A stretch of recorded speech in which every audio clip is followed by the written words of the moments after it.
Hello, my friend, and welcome to our Tea Time. Today's Tea Time topic is desire. Now, I bring up this topic for so many reasons. One reason is because in this time of year, we are in our heart, and our heart is all about desire. And I have to say that in this last few days of the solar eclipse, the things that we've gone through, I think, hoping that my desires would be fulfilled in this time. I was hoping that I would see manifestation. Now, of course, I know how it works. It always takes at least 10 or 11 days after an event like this for you to really see something manifest. But I felt like I'd be more excited than I was. I felt like I would be, almost like New Year's. I thought the vibration of the earth would be really high. But what it left me feeling with it was that I still have great desire to feel better. All these desires were here, but no answers. But certainly I was clear now that my heart does in fact desire some things. Now, on top of this, I've been reading a book, Conversations with God by Neale Donald Walsch. I did a Friday Live about it last Friday. I'm just trying to share because this is where I'm currently growing spiritually, and just want to invite everyone along with the conversation.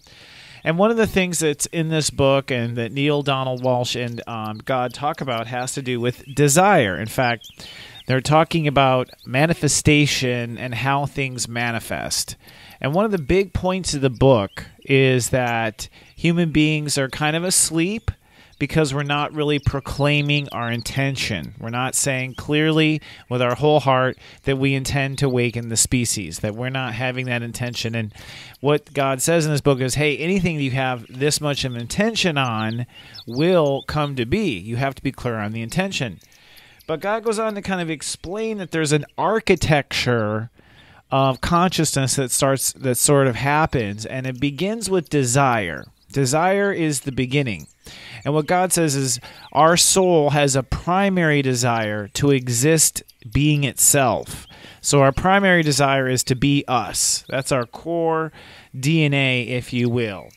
And from that being us, we start to desire other things. And according to God, desire creates intention. And intention is what creates our thoughts. And our thoughts are what create our actions and the reality that we see. And that is how consciousness manifests according to this book, which I found very fascinating. Because, of course, I've always been focused on my thoughts. I've been focused on coordinating the 11 steps that I know of consciousness towards the same goal. But this really taught me a lot. Now, furthermore, desire, therefore, any desire beyond existing as ourself becomes the creator of most of our thoughts.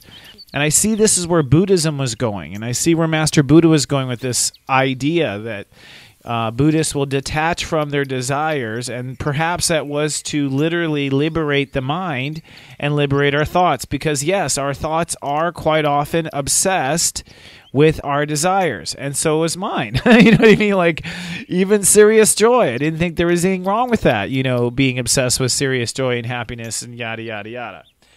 But the interesting point that God points out is that desire can come from one of three sources. You can have desire come from the heart or come from the soul. You can have desire come from the mind on its own. Or you can have desire come from the body, which I find very fascinating. So I see in this new context how I have gotten lost on my journey. And I've always known this, but I just didn't understand this architecture of desire leading to intention, leading to thought.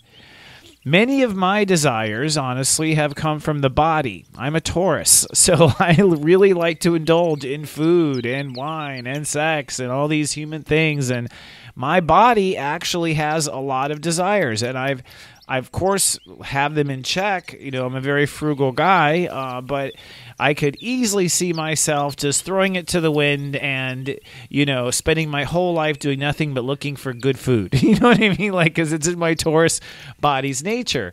Now, my soul is not always desiring these great things that my body is desiring. The other thing I definitely understand where I've gotten lost in my path is desire coming from thoughts. I've had a lot of desire coming from thoughts. being a person who loves to think and likes to think that I think deeply, okay, like my thoughts have generated tremendous desire, mostly to see thoughts realized. So tremendous desire from my desire to see my vision for Serious Joy realized, and, a business that helps people, spiritually mature realized. But also I've seen, too, that in my relationships, my thoughts would have certain sexual desires, and I've definitely noticed that certain desires on a sexual level were coming from my mind, or in some cases coming from my body, but not always coming from my heart. So this conversation with God really got me into thinking about where my desires are coming from. And of course, I'm trying to be a good boy here and get them all back straight to the heart. I think in this next coming days, as we transition from Leo into Virgo, we're going to get a real taste of reality. That's what Virgo is. I personally am not a big fan of Virgo, and it has nothing to do with the Virgo people. I love the Virgo people. Virgo is just so damn real and intense, and I have a lot of Pisces energy in me that wants to escape that. So when it hits, it's a real smack of, our reality.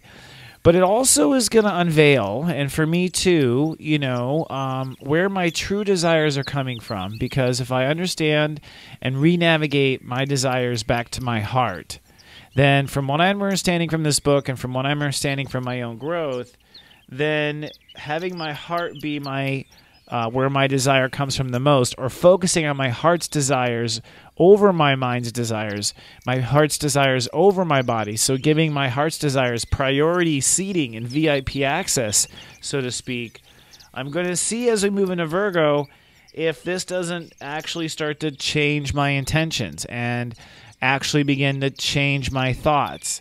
Because one thing about my thoughts, I do get caught into, circular thinking. Even with my own knowledge, sometimes I wake up from a dream going, oh, step 27. I'm just like, oh, I'm so tired of this, constant rhythm of thought. So as we transition, I say to you, hey, give it a try yourself. Listen to where your desires are coming from. Are they coming from your thoughts? Are they coming from your body? Are they coming from your heart? And if you have a choice, can you choose the heart's desire? Can you make that your priority? And I'd love to hear your thoughts on the matter, anywhere that you want to comment. Now, we do have a public place called Namaste Today Club, so if you're not a part of that and you are on Facebook, come to namastetoday.club. And if you would like daily verbal coaching into your personal happiness, I have a personal Sensei service that does it with an online app and text messages. Come to seriousjoy.com. All right, friend, I'll be talking to you again in 24 hours. Enjoy your tea and live, love, be. Live, love, be.